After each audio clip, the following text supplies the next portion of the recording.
Just starting the live. Happy Thanksgiving!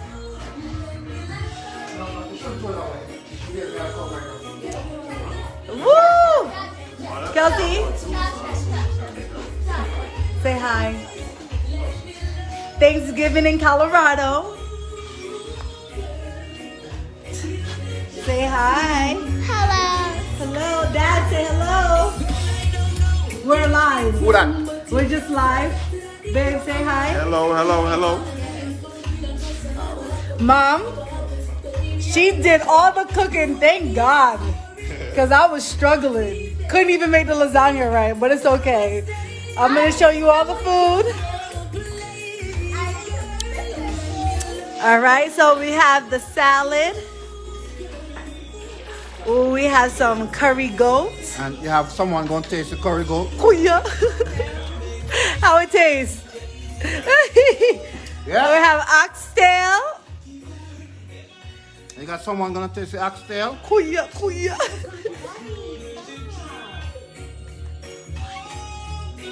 It's good. Yep, it's good. Kuya. And we have the macaroni. You can't taste that. Macaroni and cheese, that was by me. Look how nice it looks. Here's the lasagna. The sweet potato pie. Oh, wait, no, sweet potato. What is it? Sweet potato? Black rice. I haven't had black rice in so long. What it is a Haitian rice. And my mom threw down on this. Woo! Then we have the ham. And we have jerk turkey. Sorry, my Jamaican accent just came out just now. And then look at all the... No. Here's the lemon pie. The pecan. We have coconut drops. Sweet potato pie. A banana cream pie. And of course, you can't forget the carrot juice. Let me taste it. I'll tell you it tastes good. How it tastes that? It's good? Woo! Gonna put a Guinness in there as well? Yes. Well, happy Thanksgiving, everyone. I hope you all have a great time with your family. I'm glad my family's here. Woo! Kelsey, say hi. Kelly, say hi. I know, right? Thank you, Mom, for cooking. Woo! Tour. Oh, yeah, you cooked the goat? Thank you, Lord. Aww. They flew all the way out from New Jersey to be here. I am so excited. My friend Bethany, my work wife, she said, I love Dad tasting all the food. Happy Thanksgiving. Happy Thanksgiving, Beth. All right, we're going to give blessing, guys. Bye. A mother was discovered dead in her Colorado Springs home at approximately 1 a.m. on the evening of February 20th, 2021, when the police were called to the scene. Officers saw one of the deadliest sights they had ever seen when they arrived at the South Circle residence. A lady with many wounds was discovered dead. Following a quick examination, they determined that the corpse belonged to Tashiana Blake, a 30-year-old wife and mother of 2 kids, one of whom was 7 years old and the other 5. Dermot Blake, 34, was Tashiana's spouse. Blake was stationed at Fort Carson as an active duty soldier. Tragically, a man's self-centered ambition led to the death of Tashiana Blake and the dissolution of the close-knit Blake family in a single, heartbreaking night. This tragic situation makes us reevaluate how well we know the individuals in our lives and our own gut feelings. Before we begin, we would want to express our sincere sympathies to Tashiana Blake's family and friends, particularly her small children.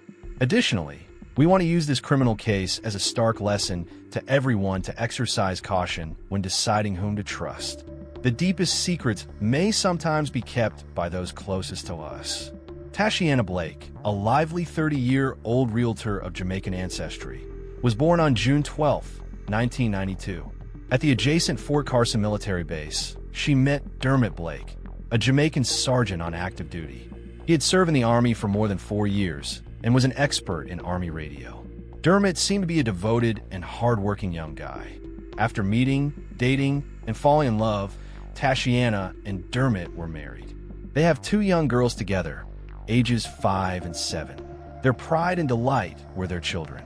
The family resided in Colorado Springs, USA, in a stunning townhouse. Tashiana was well known for both her bright real estate business and her unshakable commitment to her family. She also provided services and recommendations for weight reduction, financial repair, and many other things. She often expressed her passion for her family and job on social media. She had a devoted husband, lovely kids, and a rewarding career, so by all accounts, she was living the ideal. However, as they say, not everything is sunshine and flowers. When being married in 2015, Tashiana and Dermot filed for divorce in July 2019 when their relationship began to falter, according to a Facebook post. But by October, the lawsuit had been dismissed. According to court records, on the day they filed for divorce, police were summoned to their house for a domestic dispute. Tashiana and Dermot both said they had merely clashed verbally until the cops showed there. But the cops were informed by someone in the background that Dermot had struck Tashiana. Following this occurrence, no charges were brought. Every week, I share real crime stories about moms. If that appeals to you, please think about becoming a subscriber. It is quite beneficial. Dermot had phoned 911 on the evening of February 20th, 2021, saying that he had shot his wife and that she was a horrible person. When the police reached the house, they saw Dermot covered in blood. As soon as they discovered Dermot drenched in blood and Tashiana's dead corpse with several gunshot wounds, they handcuffed and detained him. The police started investigating what had happened at the couple's house as soon as they were arrested. While all of this was going on, the couple's kids were seated on the sofa. They began by going over the video from the doorbell cameras and conducting interviews with the kids. Around midnight on February 12th, Tashiana's oldest daughter told the police that she and her 5-year-old sister were ordered to leave their room by her father after being woken by many loud gunshots. After a while, Tashiana's oldest daughter reported that her father and sister had seen their mother on the floor of the corridor outside their bedroom. The blood was all over their mother.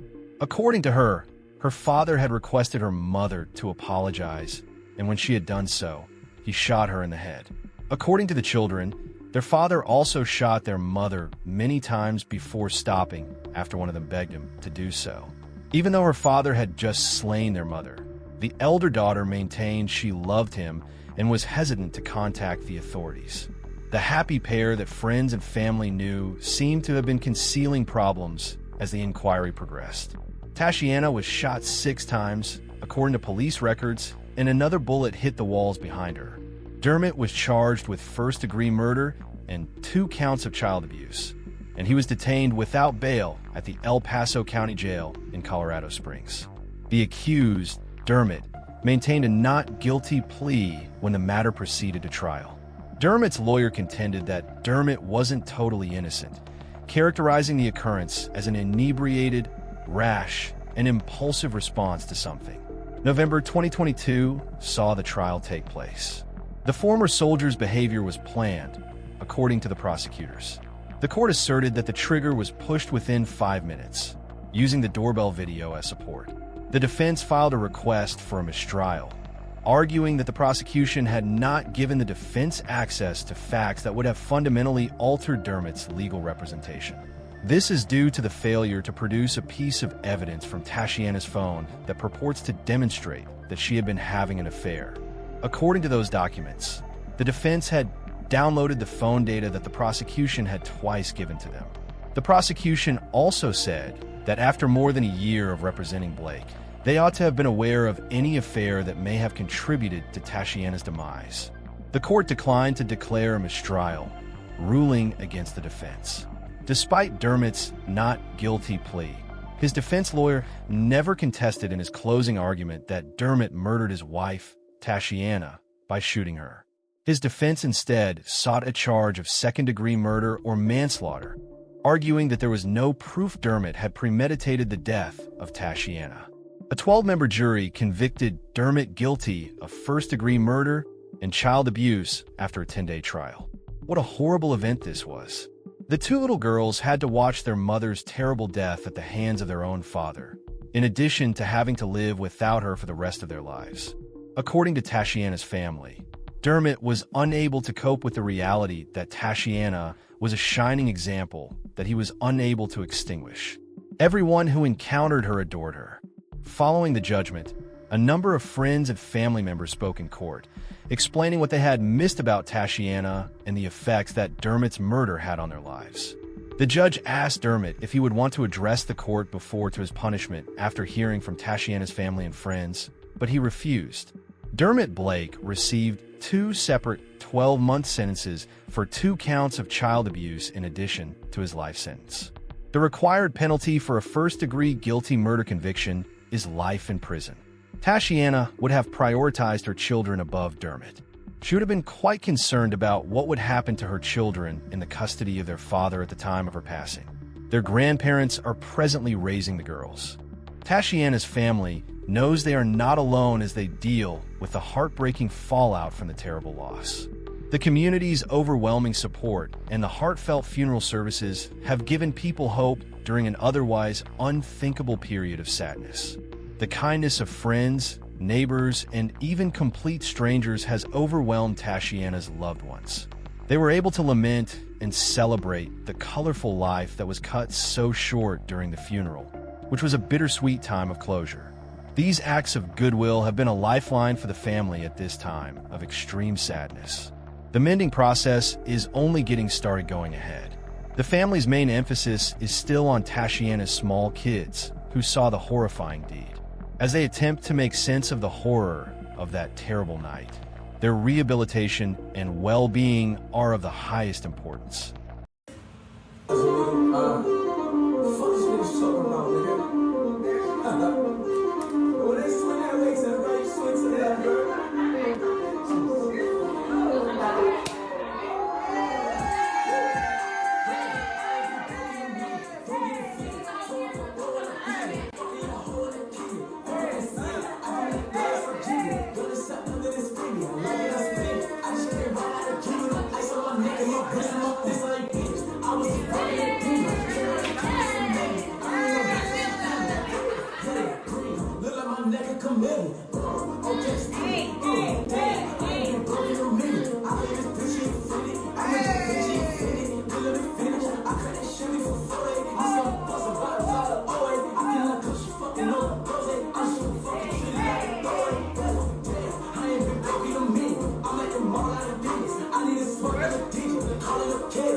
Residents of Princeton, Texas, discovered a large fire emanating from the home of a person they knew well early on the morning of September 6, 2024. They alerted the authorities to the issue by calling emergency services while in a condition of panic and dread. However, just when they believed assistance had come, they encountered a new issue for which there were no obvious solutions. There was no sign of the lady they had planned to rescue, the house's occupant. Many others then realized that they hadn't seen or spoken to her in a long time. Later that night, the police were involved in a fast-paced pursuit with a suspect who crashed his car and then started shooting at them. When the police arrived at the car after subduing and killing the suspect, they found the lady who had been missing earlier dead. The issue that now faced the investigators was, how did she die? Did she die prior to the collision? Was she killed in the crash? Or had she been killed in the gunfight? One must first comprehend the sad sequence of events in order to piece together the reality. This is Delisha Evans's tale. Before we start, we would like to express our sincere sympathies to Delisha's family, friends, and everyone else impacted by the tragedy. Approximately 40 miles northeast of Dallas, in Collin County, is Princeton, Texas, a tiny but rapidly expanding community. With growing residential areas, schools, parks, and local businesses, it combines the charms of the suburbs and the country. It has grown rapidly in recent years as a component of the Dallas-Fort Worth metropolitan region. In terms of safety, the crime rate in Princeton is typically lower than the national average. However, there are sporadic worries about property crimes like theft and burglary, just as in every expanding metropolis. Nonetheless, there aren't many violent crimes, so families and people may live there with relative safety. Delisha and her family are located in this city.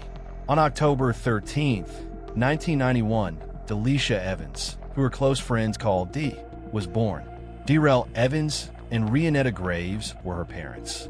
Devon Evans and his brother Dante Evans were her siblings.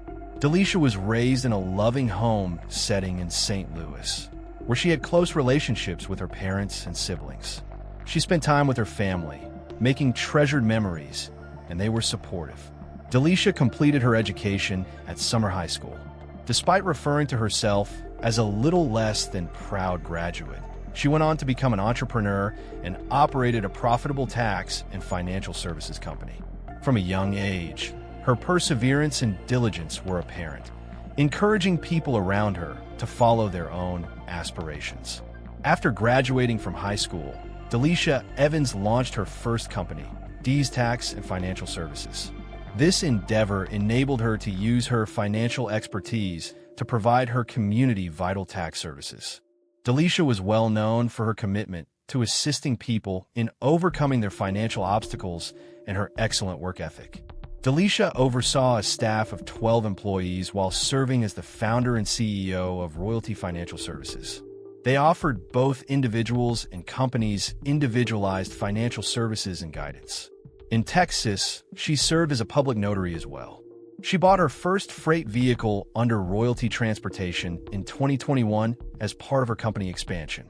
She also spoke about her intentions to launch a service bureau to assist other tax preparers in expanding their companies. Delisha looked into other business ventures in addition to her tax company. She loved to cook and often shared her hobby with friends and family. As a result, she thought of launching a catering business that catered to seafood and soul cuisine, representing her ethnic background and culinary passions.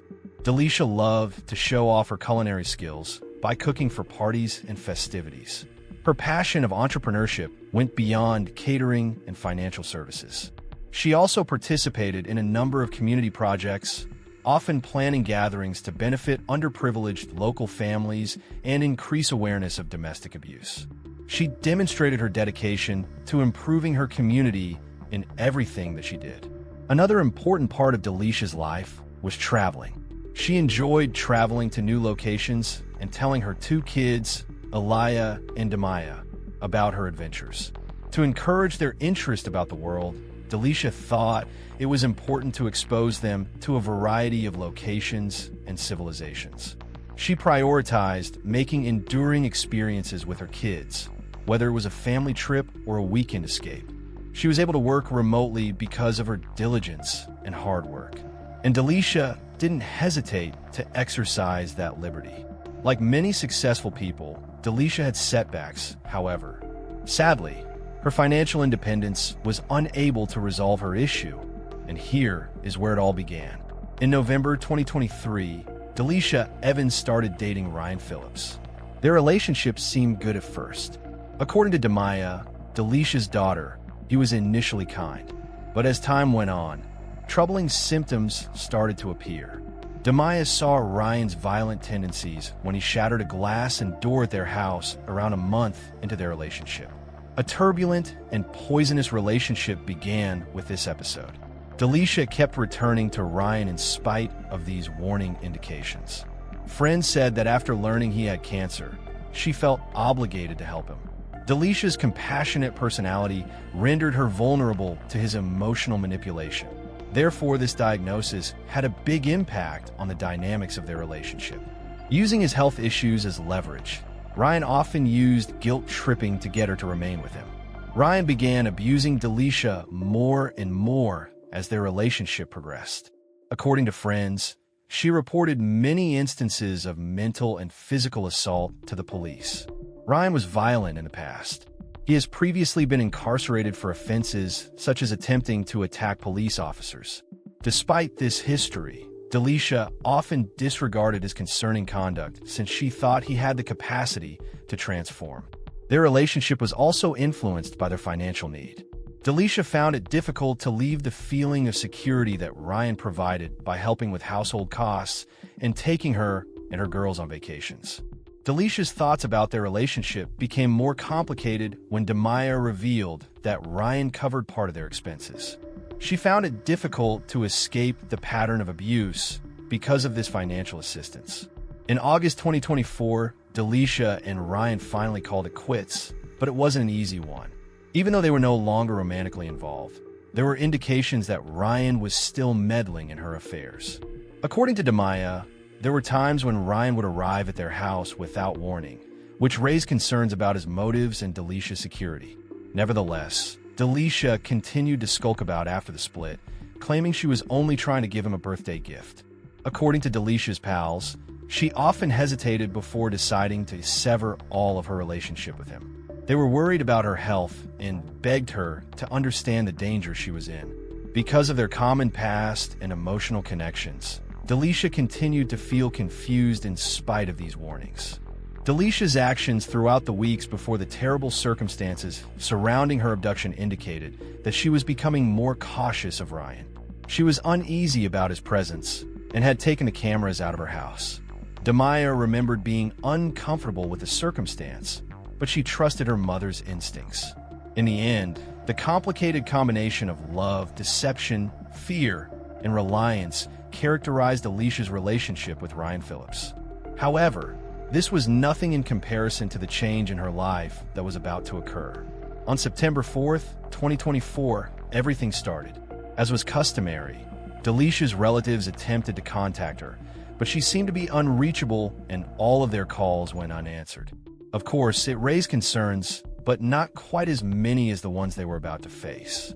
The disappearance of Delisha Evans and her ex-boyfriend Ryan Phillips was connected to a terrible and dramatic sequence of events that occurred in Princeton, Texas, and St. Louis County, Missouri, on the morning of September 6, 2024. It all started at approximately 7:30 a.m. when officials in Princeton received a complaint about a fire at Evans' residence on Winding Meadow Trail. Family members began to worry about Evans as firemen battled to put out the fire since they hadn't seen or spoken to her since Wednesday and thought something had happened to her. Because they were worried about her safety, they reported her missing and police promptly put her information in national databases, classifying her as a vital missing person. The story swiftly started to take a darker turn when authorities investigated her disappearance. They turned their focus to Evans' ex-boyfriend Ryan Phillips, who acquaintances said had previously been aggressive and intimidating. Evans and Phillips had a tense and unstable relationship, and people close to them accused Phillips of being responsible for her abrupt disappearance. Concerns about what could have happened to her were further heightened by the fire at her house. Thus started the inquiry into the case of Delisha Evans. Authorities classified her as a crucial missing person after family members voiced concerns about her safety. Investigators found a disturbing history of domestic violence involving her ex-boyfriend, Ryan Phillips, when they dug further into her past. According to friends and relatives, Evans had previously reported many incidents of Phillips' violence and threats to the police. Phillips swiftly emerged as the main suspect in the inquiry due to his violent past and the nature of their connection. Police investigated his whereabouts. To reconstruct the sequence of events before her disappearance, authorities also examined communication logs, including text messages and exchanges on social media. Law enforcement organizations worked together across jurisdictions as the inquiry developed to guarantee a thorough approach. This included exchanging data with other organizations who were aware of Phillips' background and any previous run-ins with the police. As suspicions about Phillips' involvement increased, the probe quickly intensified. As police started following Phillips' whereabouts, their attempts became more intense. When Missouri State Police used license plate recognition technology to find Phillips' Red Range Rover on Interstate 44 in St. Louis County, Missouri, later that same day, the case took a turn for the better. Phillips tried to avoid arrest as police were closing up on him. When Phillips refused to stop, Missouri State troopers started a pursuit and followed him as he raced down the highway. It was a high-stress pursuit that finally led to South Rock Hill Road. Phillips' SUV lost control and crashed during the chase, resulting in a bloody and chaotic conclusion. Gunfire broke out between Phillips and the troopers as the car came to a halt. Later, witnesses reported hearing the accident and several gunshots reverberating across the vicinity. Phillips was shot and declared dead at the spot when the situation ultimately reached a fatal end. However, the tragedy worsened when Delisha Evans' corpse was discovered inside the upturned car when officials searched it. Evans' death was directly linked to Phillips, and it was eventually established that she had passed away before the collision. Investigators in Princeton were still trying to figure out what caused the fire at Evans' house, whether Phillips had started it on purpose as part of his scheme or whether it was just an accident that had nothing to do with the greater tragedy. In an effort to better understand what caused such a catastrophic conclusion, authorities from Missouri and Texas have been collaborating to put together the whole chronology of events. There are a lot of unresolved questions after this tragic chain of events. However, it is evident that Ryan Phillips, who was driven by a violent and dangerous attitude, emerged as the main suspect in the killing and abduction of Delisha Evans. Authorities promised to give Evans' bereaved family answers as the inquiry proceeded, but the specifics of their connection and Evans' death were still being uncovered. The loss of Delisha Evans has had a severe and tragic effect on her family, especially her kids. Delisha's 12-year-old daughter, Demaya Miller, has become a moving spokesperson for her mother, sharing her sorrow and raising awareness of domestic abuse. Demaya has spoken about her recollections of Delisha in interviews, highlighting the love and courage of her mother. She remembers being quite proud of her mother for relocating their family to Texas and putting in a lot of effort to support them. As the sorrow lingered in their hearts, friends and co-workers turned out in force to pay their last respects to Delisha. Since they were unable to conceal their sorrow, Delisha's closest friends were not excluded. Demaya is committed to upholding Delisha's legacy by speaking out against domestic abuse, even though she is still dealing with the grief of losing her mother. She has made it clear that those in comparable circumstances should not put off getting aid until it is too late. The emotional weight Demaya bears as a little girl now tasked with defending her younger sister, who is just 4 years old, is highlighted by her courage in telling her experience. The daughter's lives are also significantly empty as a result of the tragedy. Along with their mother, they have also lost the security and assistance she offered. In order to help Demaya and her sister with their financial requirements and make sure they have a support system during this trying time, friends and family have come together and started GoFundMe campaigns. Many people in the community are determined to step in and assist raise the kids, which is a testament to the great affection Delisha has cultivated around her. The complexity of Demaya's sentiments toward Phillips, whom she holds accountable for stealing someone she held in the highest regard, adds to her inner turmoil. Her thoughts demonstrate the internal tension that many children experience while coping with the fallout from domestic abuse, displaying a mixture of rage, perplexity, and a desire for justice. Both of the girls will need continuous help from friends, relatives, and mental health specialists to deal with their pain and sadness as they adjust to this new world without their mother. Involving the community will be essential to creating a supportive atmosphere where they may recover and develop.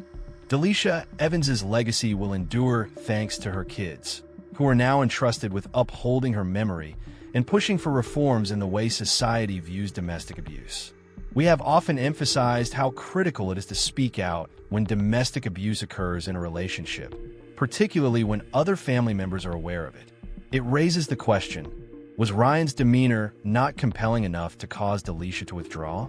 She was financially secure, therefore it's not fair to judge her by the fact that Ryan provided for her.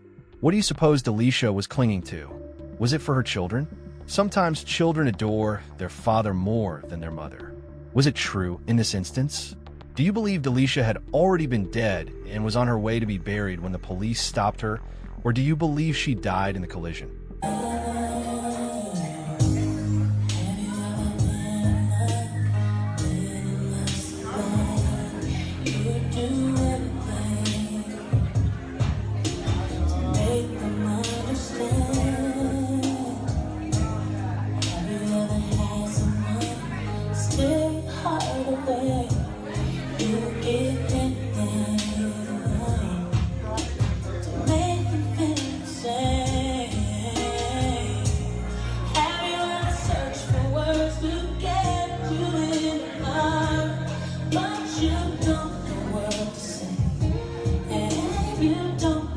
A young woman was discovered dead in her SUV on Wednesday, October 5, 2022, at about 8:30 a.m.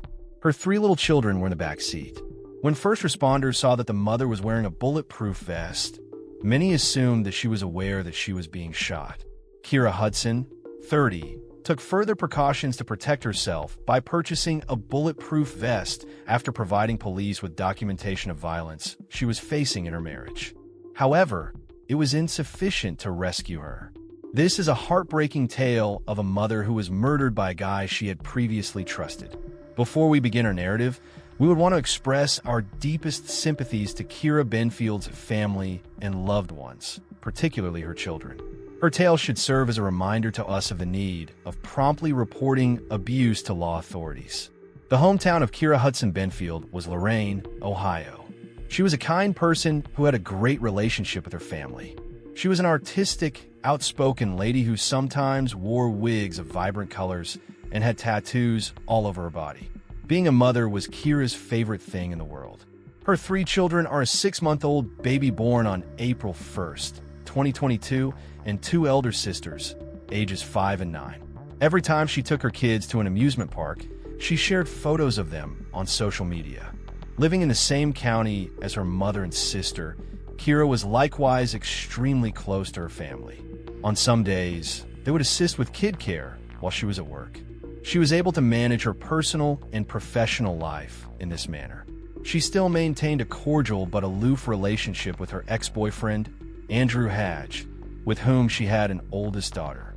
However, her spouse, Adam Benfield, was the parent of her other children.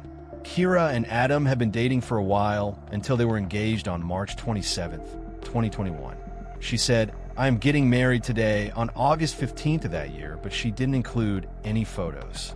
She didn't share her wedding pictures on Facebook until February 2022. It was the happiest day of her life, she said.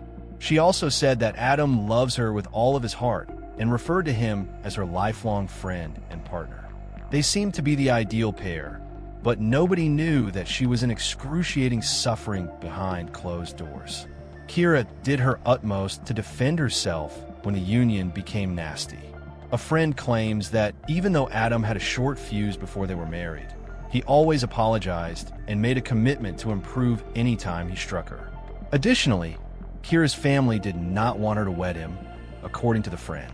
They attempted to contact Kira since they were so worried about her, but she thought she was okay. She may have wanted to marry him since she was already pregnant, based on the time frame of her private ceremony on August 15th, 2021, and her delivery in April 2022. Had that been the case, Kira may have preferred starting a family over having another child. She married Adam for that reason. Additionally, she was much in love with him and often shared updates about their life together on social media. However, it was insufficient to maintain their relationship. Kira wanted to leave Adam because his abuse had become unbearable. Despite being officially married, the two were not together. She even changed the status of her Facebook page to separated since she was done with him. Adam would eventually get so enraged by this that he turned to a sinister scheme that would alter the course of this family's history. Adam's criminal past includes ordering his ex-girlfriend and another lady out of a vehicle on a major highway on March 2nd, 2000, when he was 22 years old. Armed with a shotgun, he forced them into his car and kidnapped them. He then led police on a fast-paced pursuit. To get out of the automobile, the second lady had a leap out. Then, while still in the vehicle, his ex-girlfriend revealed to Adam that she was expecting his kid out of fear that he would murder her otherwise. Fortunately, the event did not damage her. Adam was then transported to prison after being apprehended. Adam climbed over a 15-foot wall and under razor wire to escape the Erie County Correctional Facility in Alden on September 16, 2000, while he was awaiting trial. He was subsequently apprehended by police after a 19-hour search. He entered a guilty plea to 2 felony charges of first-degree escape and second-degree attempted abduction later that same month. Concurrent sentences of 15 years in prison for each of the kidnapping charges and 2 to 6 years for the escape charge were imposed against him in November 2000, for a total sentence of 17 to 21 years. Adam made at least 2 attempts while incarcerated to get his sentence revoked, but the court turned them down. In June 2015, he was released to parole supervision after serving the whole 15-year sentence. On this channel, we've discussed a couple instances when the husbands of women who were incarcerated were married after being released from prison, only to kill their wives a few months later. When Kira married Adam, it's unclear whether she was aware that he had served 15 years in prison or if she never gave any thought. Adam, however, quickly began to reveal his real nature. Kira had been abused by her husband several times before to the tragic incident that claimed her life, to the point that people were surprised that the police did nothing to protect her. Adam Benfield attacked his wife in the afternoon of September 28, 2022, at the Chictoga residence where she resided with their sister-in-law and 3 children. She told authorities that while he was brandishing knives, he beat her and threatened to murder her. He shut the door throughout the beating to prevent her from fleeing. In order to prevent her from calling for assistance, he even stole her mobile phone. She told the authorities that she screamed for assistance the whole time, but Adam urged her to stop talking and threatened to kill her. She feared that she would perish and leave her children in the hands of a monster. Additionally, Kira said to the police that her ex-husband had once reportedly torn down her trousers and inserted his hand into her intimate area. She then began yelling for Rachel, Adam's sister, who lived above in an apartment. Adam informed Rachel that Kira was not going to survive when she got there. As soon as she acted, she phoned the police, who discovered that Adam had locked himself in the toilet and was attempting to kill himself. The fact that they had detained him for harassment was insufficient to put him behind bars. Kira made many trips to the station to make a statement, but it was either insufficiently forceful or maybe the authorities didn't take it seriously. She was fortunate to have proof of abuse captured on video, since her flat was equipped with a monitoring system. As a plea for assistance, she shared the horrific video on Facebook the next day, September 29th, writing, "This is what this man does to me, but I'm always treated like I'm the abuser." Despite all of this, Adam Benfield was not charged with anything more serious than misdemeanors by the prosecution. Although there was no visible damage, Kira was also checked at the scene due to wrist discomfort. Adam was merely charged with misdemeanors by the police because of this. However, on October 4th, Adam was not brought into prison right away, even though Kira was clearly afraid and mistreated. The low-level charge resulted in his release. Adam wasn't your typical violent individual. He had a history of kidnapping and was a convicted criminal. However, in New York, judges are not allowed to consider a criminal's level of threat when determining bail. Therefore, his previous conviction from 2000, for which he spent 15 years, could not be taken into consideration. The charges were deemed to be ineligible for bail. There was no bail set at the time under the statutes of New York. Adam proceeded to see Kira again, but the temporary order of protection that was issued did little to halt the impending event. No real protection was provided. On Facebook, Kira wrote, "Don't undervalue me. I'm a Hudson. I knew when to act weak, and it saved my life, even if we were born powerful. I was astute enough to escape the predicament unscathed." However, the days that followed were tense, so would be her last post. At this juncture, Kira purchased a bulletproof vest and began wearing it wherever she went, even when she visited her mother. She informed her mother, "He's going to kill me," in response to her question, "You're not understanding." Her mother found the comment to be incredibly heartbreaking, but none of them knew how to stop the guy. The issue was not if Adam would attempt to murder her, but rather when. Kira was attempting to receive as much support as she could, according to her sister Montasia, and she was even going to court to fight for custody of the children. Additionally, she left her apartment and moved in with her mother. Unfortunately, Kira got up early to get her kids ready and then drove out to drop them off at school on October 5th, the day Kira was scheduled to appear in court, and only one day after Adam was freed. Kira's SUV was forced to halt when Adam Benfield's vehicle crashed into the front of it on that fateful morning. Then he went out with a shotgun, aimed, and fired without hesitation. Kira was gone after being shot once in the head. For Kira, it was over in a matter of seconds. Unable to process the horror they were seeing, her children were confined to the rear seat and watched as their mother was murdered her dead corpse dangling from the seatbelt. Kira was long dead when the police arrived on the scene. Despite Adam's original status as a person of interest, a warrant for his arrest was issued within 3 days, and a $7,500 reward was offered for information on his whereabouts. Adam Benfield was the target of a major manhunt. The police were frantically trying to apprehend the individual they had let to elude them. He was on the run for a week. However, a watchful citizen's report that Adam was wearing a feminine Coco Chanel mask and making odd eye contact led to his eventual detention on October 12th. He was apprehended without incident after being discovered close to Bissell and Walden Avenues. He was accused with 3 charges of endangering the welfare of a child, 1 crime of murder, and 1 count of extreme criminal contempt. He was detained this time without being given the chance to post bail. Adam entered a not guilty plea to every accusation. Adam kept his head down when he appeared in court, and the judicial system, which let Kira down when she needed it most, now controls his destiny. Benfield may get a maximum term of 25 years to life in prison if found guilty of the most serious offense. Opponents of bail reform have used Kira Benfield's murder as a rallying cry. She would still be alive if her husband, Adam Benfield, had not been freed after his minor assault arrest. Kira Hudson's family chose to file a lawsuit against the municipality of Cheektowaga and the Cheektowaga Police Department, claiming that they failed to intervene against Adam, her accused abuser and killer. Because she believes that Kathy Hochul, the governor of New York State, is equally accountable for the murder, the distraught grandma wants her to be prosecuted as well. In 2019, Kathy created no cash bail legislation, which led to Kira's husband's release. For the majority of misdemeanor and low-level felony cases, New York abolished the use of prison time and money bail. The issue is that, as in Kira's case, these offenses have the potential to be lethal.